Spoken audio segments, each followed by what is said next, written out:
Chapter 18, Part 2. Where had I heard that the party leaders are pulling the strings of the elected politician? Wasn't that Ken? But who was it that said American corporations were wrong to police the world? Was that during a session? Vishnu? Karuva? I couldn't dwell on it any longer. I may have accidentally referred to one of the men as the god in their sessions. Banana Republics, Barry offered, setting his freshly shaved jaw. Banana? Like hell, Ken said. Try sugar cane and pineapples. That's what destroyed the monarchy of Hawaii. James nodded solemnly. Mr. Dole dethroned the queen. I was floored. If these men all knew about our nation's perfidy, why was no one doing anything about it?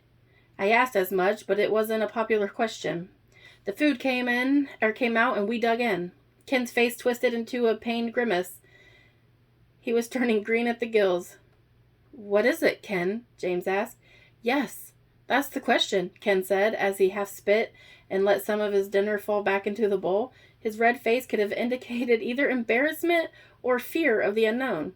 James reached over with his chopstick, and he sampled the dish. Oh, that's squid, he said, and he continued sampling. And that's octopus. The garlic is a bit strong. She has to fight like noodles. She didn't ask about octopus and squid. Yo, Gio, James shouted across the room, and the waitress hurried over. Soju Jiasyo. I don't know, James said, holding up one finger. Hanbian, the waitress responded, confirming. Ne kamiyowayo. The waitress came back with alcohol called soju. Ken, meanwhile, was removing his blue jacket and placing it on the back of his chair. Drink this, James said to Ken. It tastes a little like driveway degreaser, but it'll make you forget about your octopus experience. Ken smiled with one side of his mouth and took the soju. He raised the glass to James and he drank it down. Kumbai, James said. Lucky for you, we have plenty of kalbi on the table. Kalbi? Lucky for me, I like seafood. As he reached to take Ken's bowl away, he added, and noodles. When the food situation was under control, Ken returned us to our conversation. Personally, I'm glad America is strong, Ken said, and he set his jaw and his brown eyes were steady. If America profits, I profit. I like playing on the winning team. But if people are dying at the hands of the greedy American interests, James sadly stated, I hate to be lumped in with the gigantic politicians who represent me. Right, Barry said. We aren't the government, so how can we be held responsible? Oh, we're held responsible, James said. His face fell as he recalled. When I went back to Korea for a visit in 2006, I was in Dongdaemuseum watching a street performer. He stopped his act, pointing at me, and proclaimed loudly, No Bushi, no war. American, you go home. 40 people turned and awaited my reply. I was shocked, and I put myself in James's shoes. What did you do? I put my head down and said, Nay.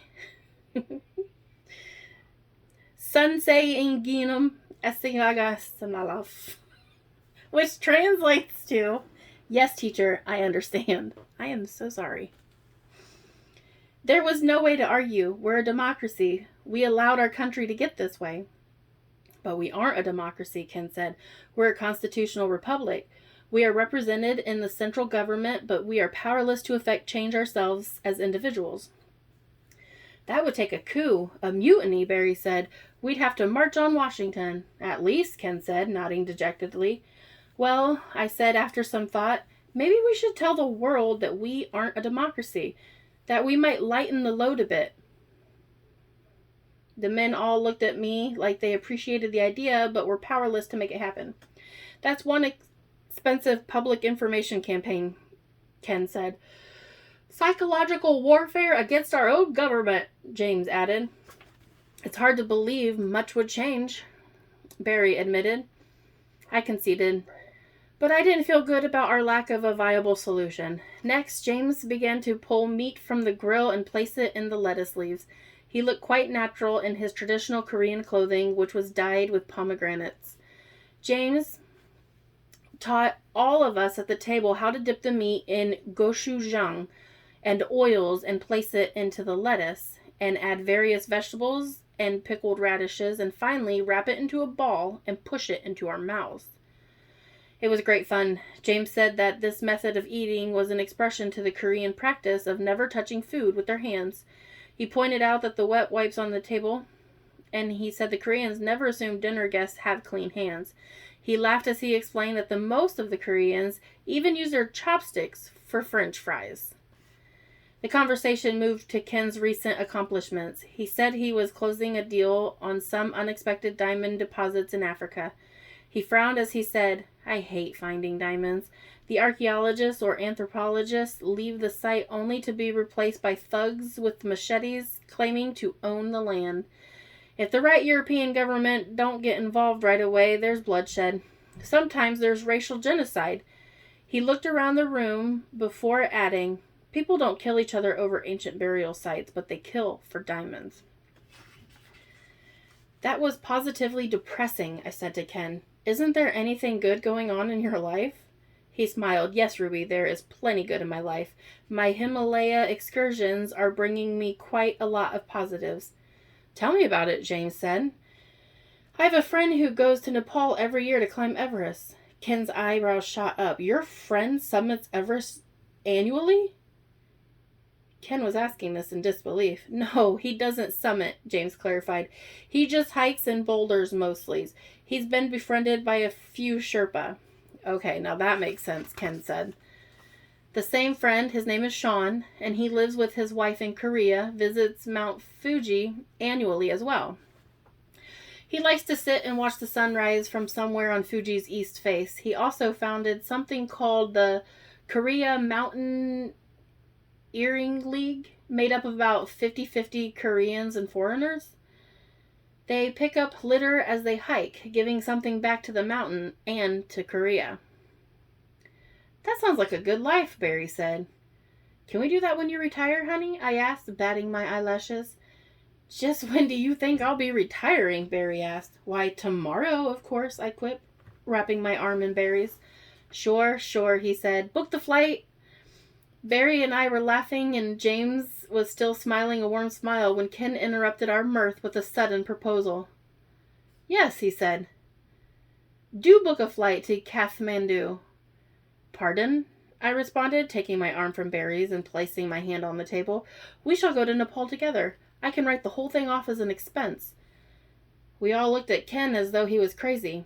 "I'm quite serious," Ken said. "I would love to have the company. I'm excited about the dig, and I want to share it with someone. I'd be honored if the three of you could be my guests."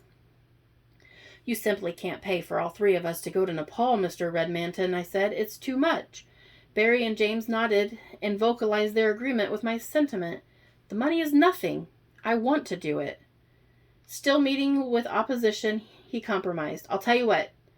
I'll pay the round-trip airfare for all four of us. I have so many frequent flyer miles saved, you'll all be free anyways. You can pay for your own portions of the ground transportation and the meals and whatever incidentals." "We should pay for our own housing as well," Barry said. "That could get expensive." "Fine," Ken said. "Now we're getting somewhere. You three can do the research and determine if you can afford the trip. Remember, airfare's on me, plus half the housing because we'll be at some job site. There's no one for you to pay." He smiled. "You'll be staying on grant money for a few days." Barry turned to James and said, "If you decide to go, we'll cover your housing. We owe you a lot for all the extra instruction and private lessons that you have never charged us for." James was humbled by the offer. "I can sleep in the stable if there's no room in the inn," he said. "We'll reserve the manger for you," Barry said in jest. "You'll be just like the Crystal Skull guy," Ken said to James. "Indiana Jones?" "Ha, no, his name is Haman, but I think he's from Indiana." Ken looked at each of our dumb expressions and realized that we were in the dark. The Crystal Skull is an archaeological find, one of the most famous in history. The current keeper of the skull is a guy named Haman, who is also a karate master. Maybe we'll find one of the other 12 skulls deep in the Himalayas, James. That would be something. That would be something, James agreed. I think it's already settled, Ken said. We'll just need to finalize the dates and I'll order the tickets. This is going to be a trip to remember. At the time, I had no idea how right he was going to be.